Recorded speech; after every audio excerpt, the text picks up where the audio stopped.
destroyed.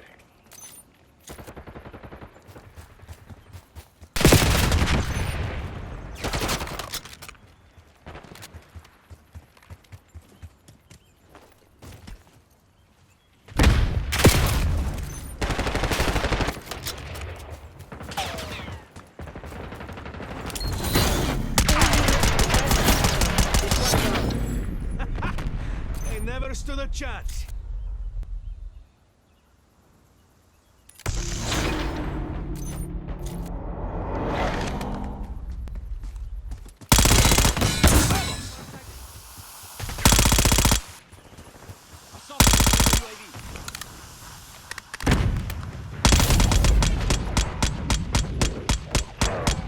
That's a kill.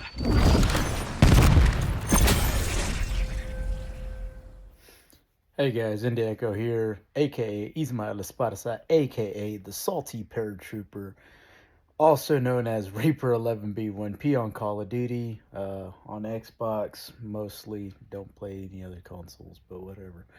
Um, Anyways, so I was watching Louder with Crowder today, and I wanted to share a clip from their show and kind of get into some of the stuff that I guess basically I observed. Let's go to the clip. Next chat from Pilot Bailey. Question for Steven and the crew. Have you heard anything about Mexico sending their military to the border? I've heard they have them posted there. Thanks for nothing, John. Sorry, nothing voluntary. I did see. I didn't know they had a military. First off, sorry.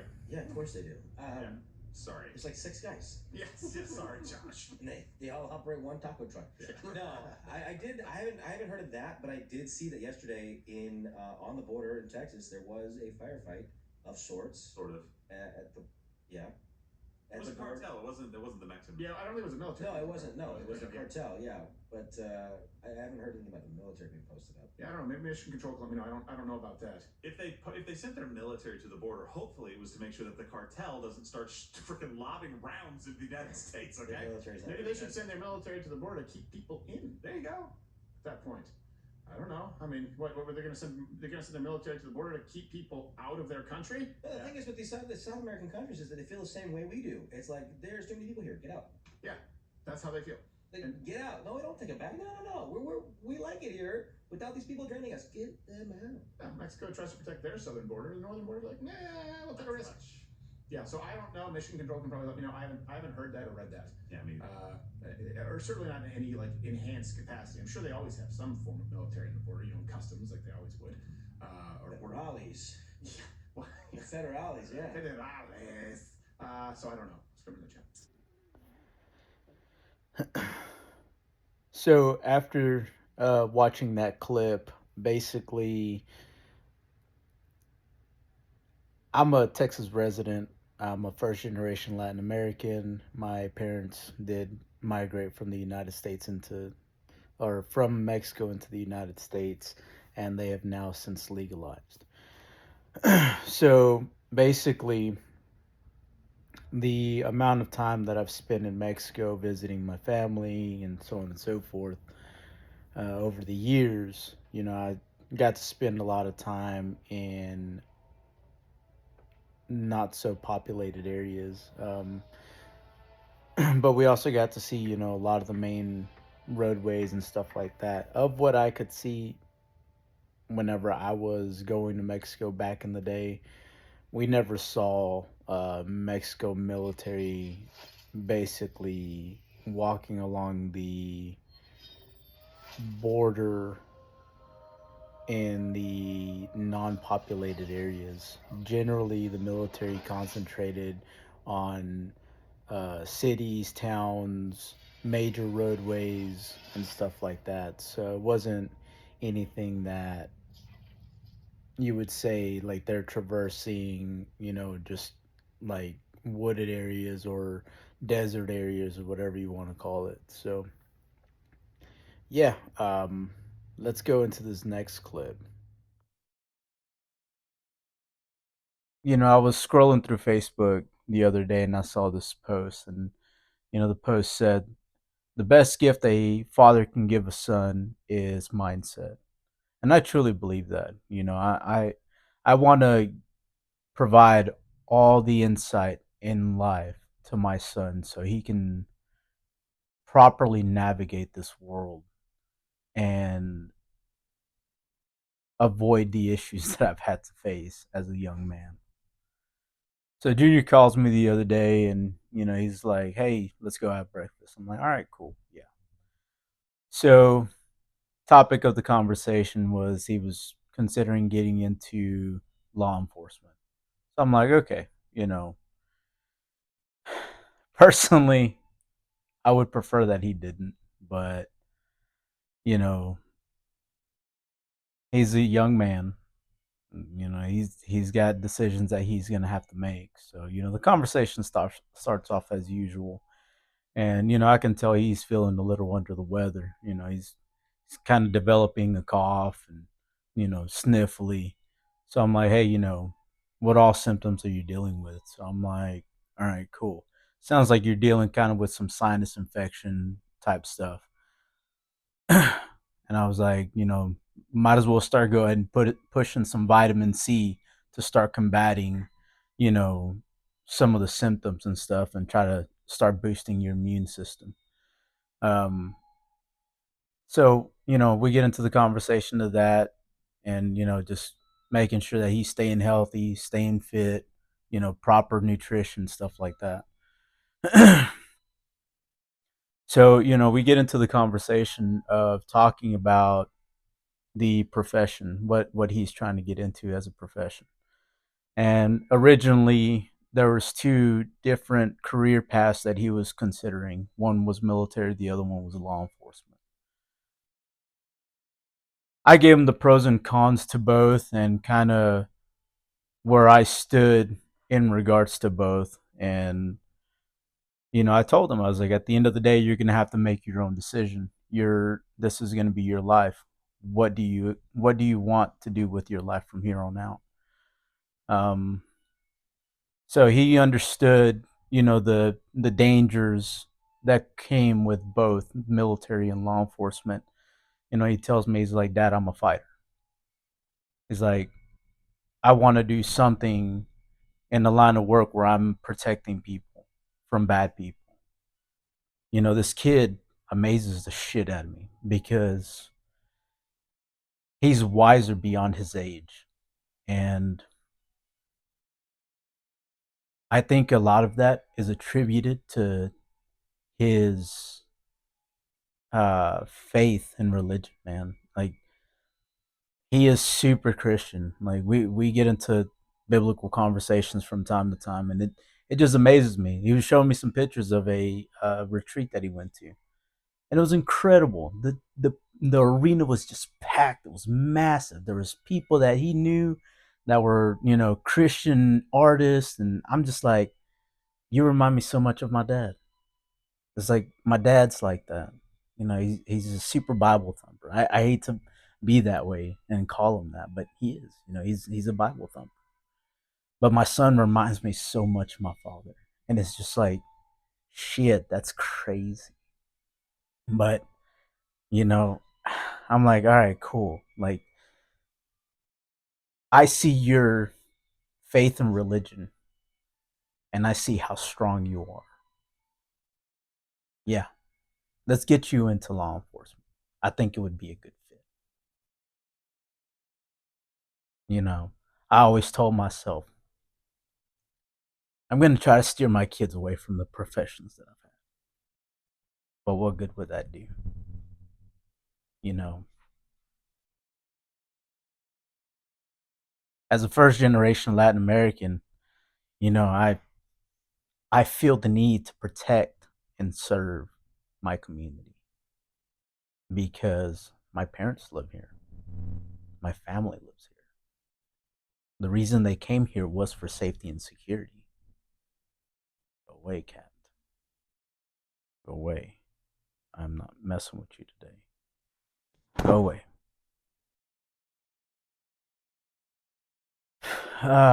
So yeah,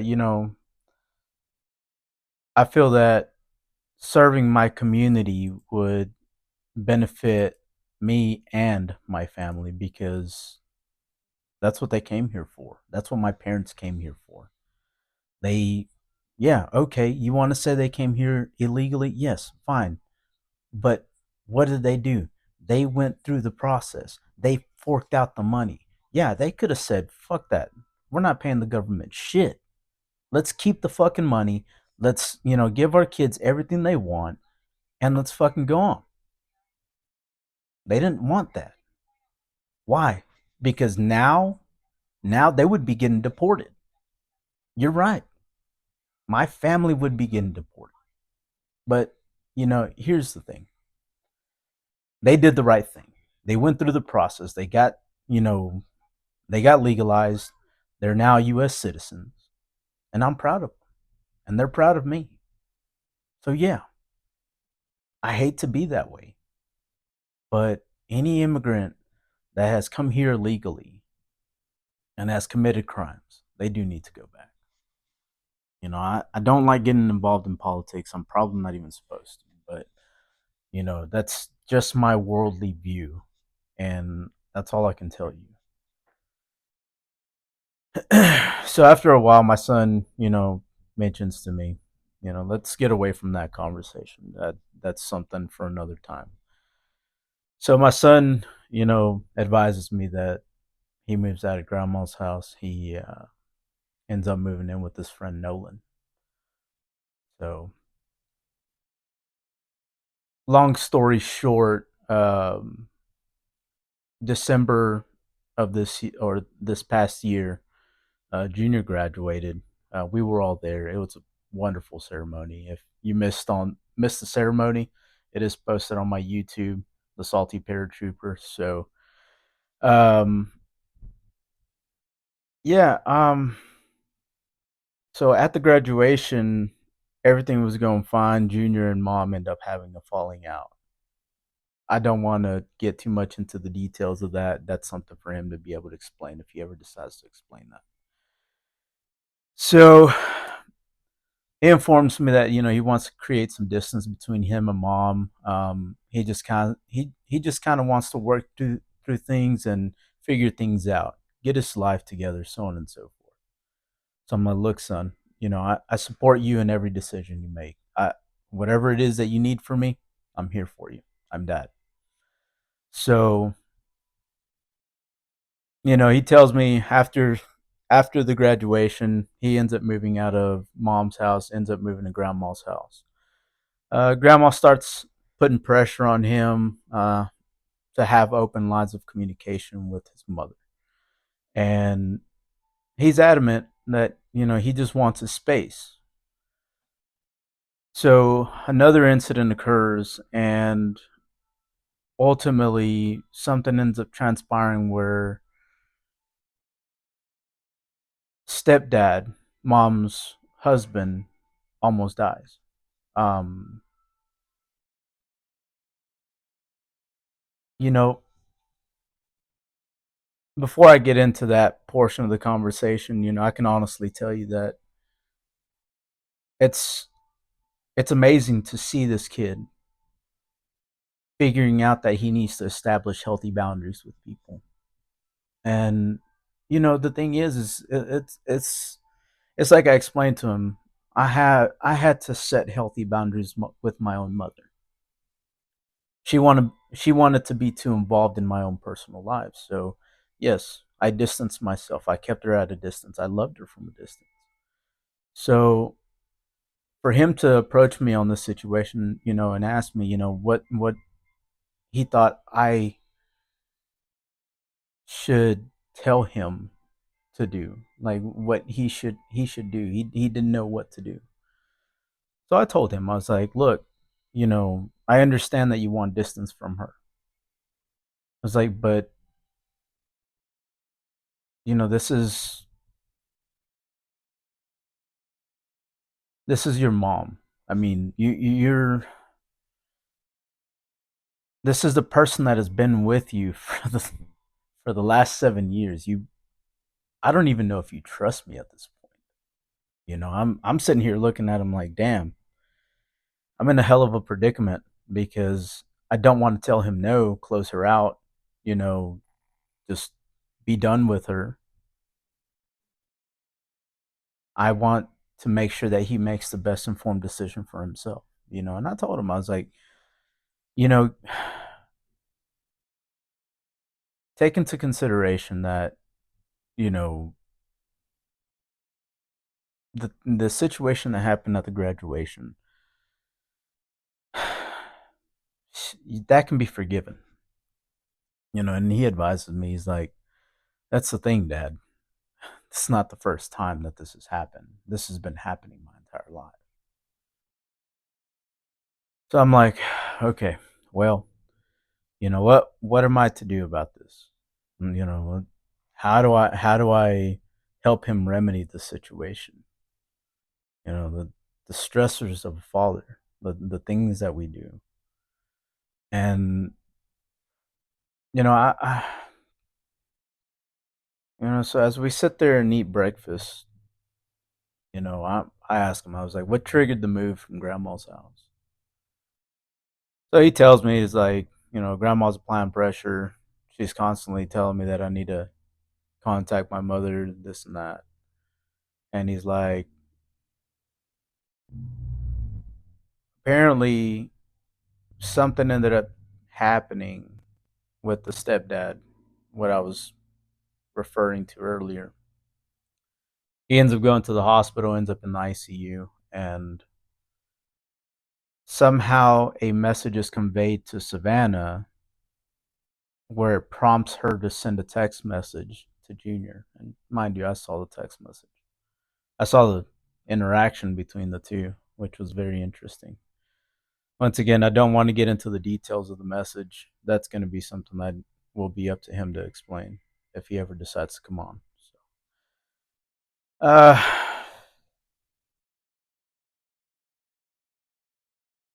it was fascinating to see this young man maintain his composure and respond in a polite manner. As a young man, I don't think I would have been able to maintain my composure. But once again, I think a lot of this is attributed back to his faith in religion and to God. So I think God has given him patience, and it's taught him a lot. So I tell him all the time. I was like, I support your faith in religion. Keep learning. Keep expanding your mind and you know exploring Christianity. There's so much to it. So yeah, he shows me the text messages, and once again, he responds in a polite manner. At the end of it, she ends up making a suggestion along the lines of, "You're gonna regret this," and "You're just being manipulated." But she doesn't state who. I can only assume who she is talking about, and frankly, I'm having breakfast with them.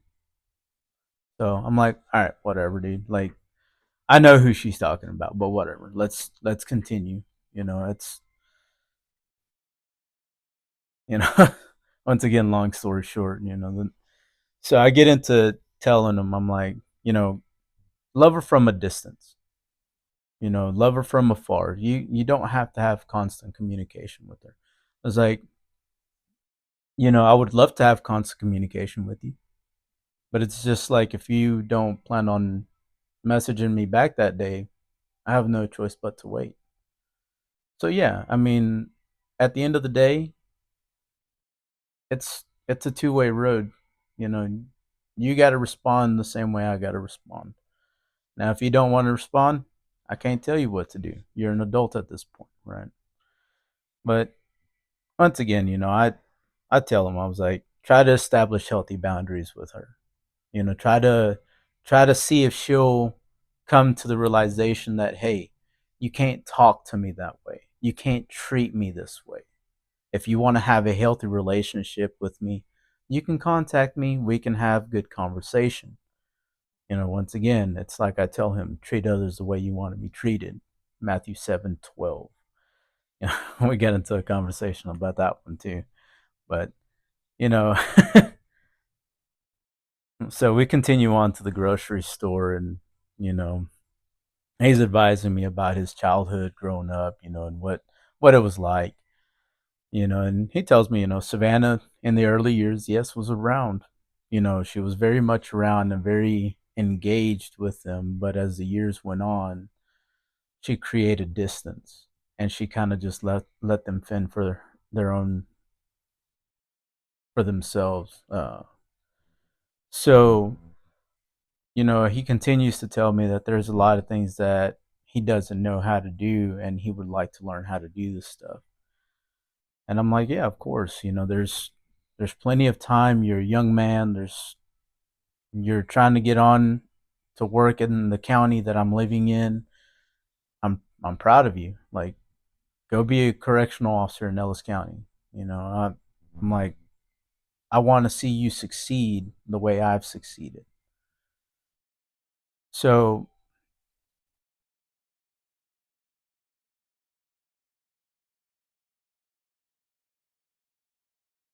he proceeds to tell me, what the relationship was kind of like towards the end. Um, I mean, he was just kind of treated like another person living in somebody's home. I'll be ready to pay rent. Your time is coming. Suggestions like that. Like, I get it. Like, teaching children responsibilities and showing them how to properly conduct themselves in life, like, balancing a checkbook, going to buy groceries, what to eat, what not to eat, how to cook chicken. So as we're sitting there walking around the store, he asked me, he's like, "Hey, Dad, I don't know how to cook meat. Will you teach me how to cook meat?" And I'm like, "Yes, son, I'll teach you how to cook meat, man." You know, it's it was just this overwhelming joy of him just asking, you know, "Hey, will you teach me how to do something?" So yeah, it makes me happy to see that he's finally coming around. He's coming to the realization that I'm not this evil monster that he's been, you know, that's been painted out to him about me. So, after talking to him for a little while, he advised me. He's like, "Dad, honestly, I don't feel like I'm prepared to be out on my own yet. I can barely even cook my own food."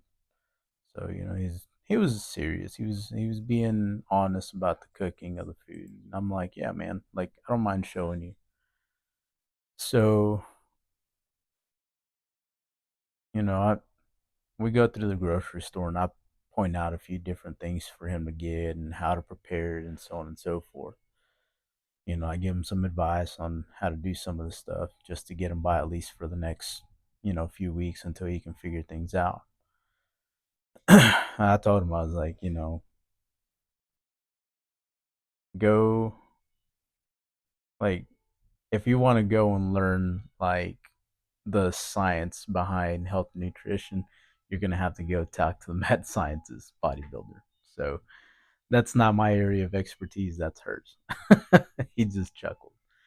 But is teaching them how to properly care for themselves growing up is beneficial. That's something that I strive to do with all of our children, because at the end of the day, they need to have that structure and stability. So once they do get out into the free world, they know how to conduct themselves appropriately. As a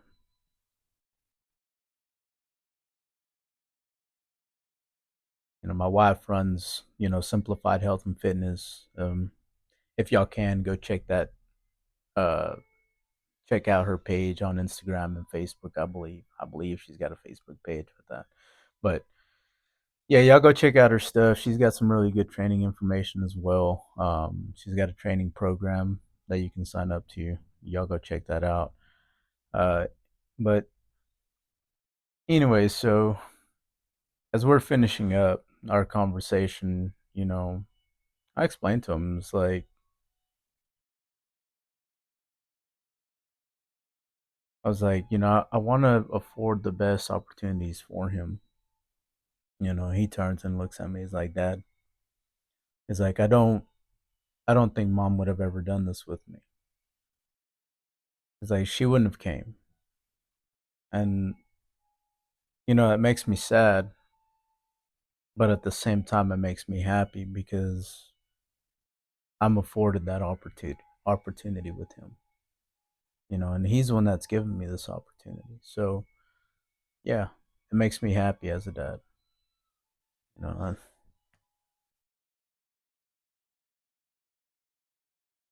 I, as a father, it's our job to protect our children and keep guiding.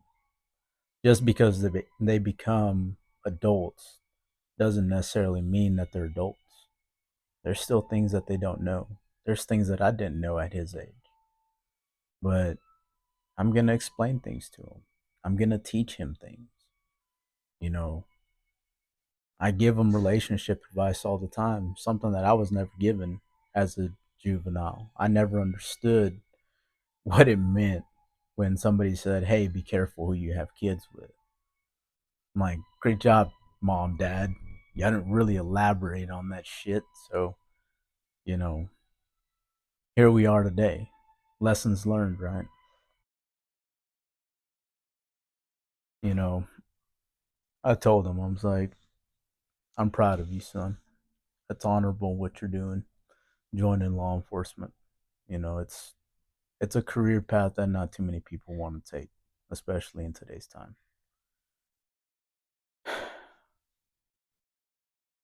Starting off in the jail, it provides you an opportunity to learn how to speak to people. Um, Criminals are humans too, and in most cases, most people are going to be willing to listen as long as you're willing to listen. Treating people with respect, so on and so forth. So, that's something that I hope he learns. I'm sure he will gain that knowledge once he does get into the realm of corrections. But, it does worry me, you know. It does worry me. But at the same time, as a father, I'm going to teach him the tricks of the trade, how to conduct himself, how to properly protect himself, how not to get in a position to where he can't defend himself. So yes, as a dad, I am going to look out for him. I am going to teach him these things.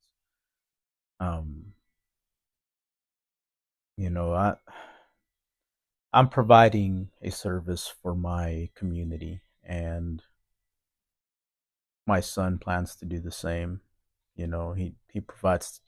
plans to provide that safety and security like I provide the safety and security for my parents. So,